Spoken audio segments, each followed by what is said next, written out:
Hey everybody, this is our welcome to Unit 3 video. I just want to take you through the readings and the overall theme for the week and let you know the deliverables that are going to be coming up this week here in Unit 3.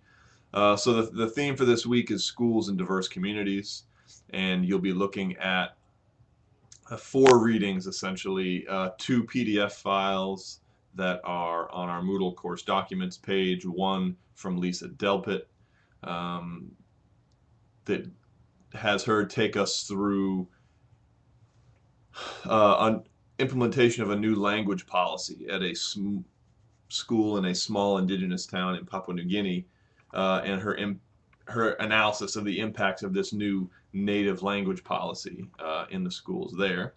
The second piece is by Bowman and Deal, and it's a look at a Navajo school in New Mexico and how they incorporated the school or the culture of the students' homes into the culture of the school, from architecture to activities to routines and a whole host of things. Those two sort of give you little case studies of schools that have gone out of their way to bridge the school-home divide for their non-dominant students. The chapters out of the yellow book you'll be reading, there's 2 this week. One is by Luis Lausa, which deals with the school as a point of cultural interchange. Given the increasing diversity of the public school population in the U.S. in terms of race, in terms of socioeconomics, in terms of language, and the relatively stable white English-speaking teaching force. Our population is changing at a much faster rate than our teaching population is. That schools increasingly become a point where students are encountering a whole set of cultural norms that may be new to them, and teachers are more likely to encounter students from different cultural backgrounds from themselves. So Lausa takes us through a couple of programs and some theoretical background for understanding school as a cultural contact location. I also want to draw your attention to some of the sections, pages 87 and 88 and 89 are his recommendations section. You may want to flip the corner down on those pages, because as you get to recording your revised plans at the end of the semester, that's a nice place if one of the areas you'd like to work on for your school is increasing cultural competence for the teaching staff. There's a bunch of good suggestions there that you might want to borrow for your plan. That's chapter 4. Chapter 5 out of the yellow book is by Ronald Taylor, looking at the social and family influences on social and emotional well-being of African American students. Here in New Orleans, this is of primary concern for us, and we want to make sure that you've got a good empirically based picture on what impacts social emotional development, academic achievement, and what doesn't.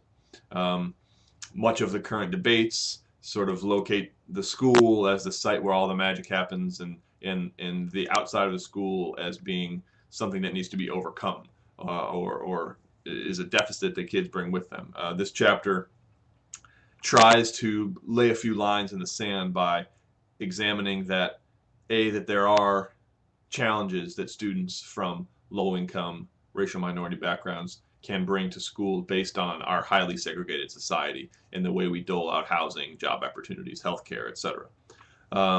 At the same time, they look at parents who have done a good job making their kids ready to interact with mainstream society, and I think there's good information to take there. So those are our 4 readings. You have 2 assignments to do. One is an online dialogue in response to these 4 readings. So that'll be due midweek, with dialogue continuing through the end of the week.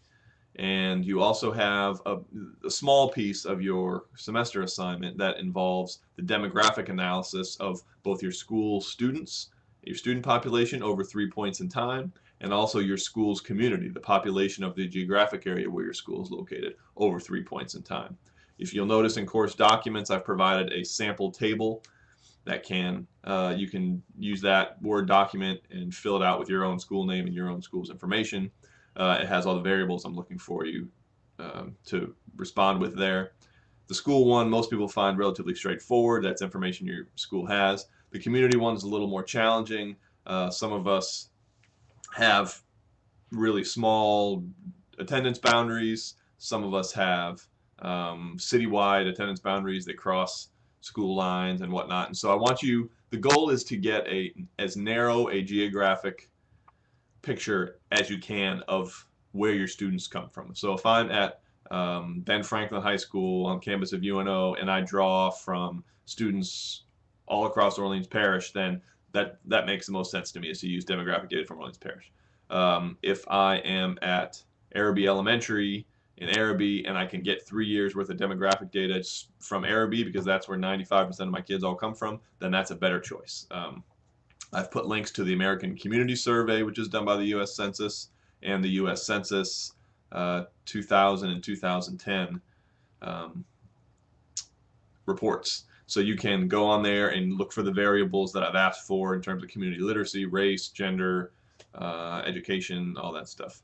So that there's no narrative attached to that. All you need to do is give me 2 tables of data, 3 points in time with all the variables I've asked for. Submit that by the end of this unit. And we also have a dialogue going on Moodle while that's happening.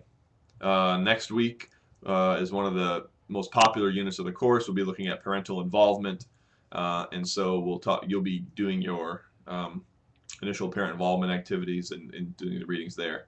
So more on that later in the week. Bye-bye.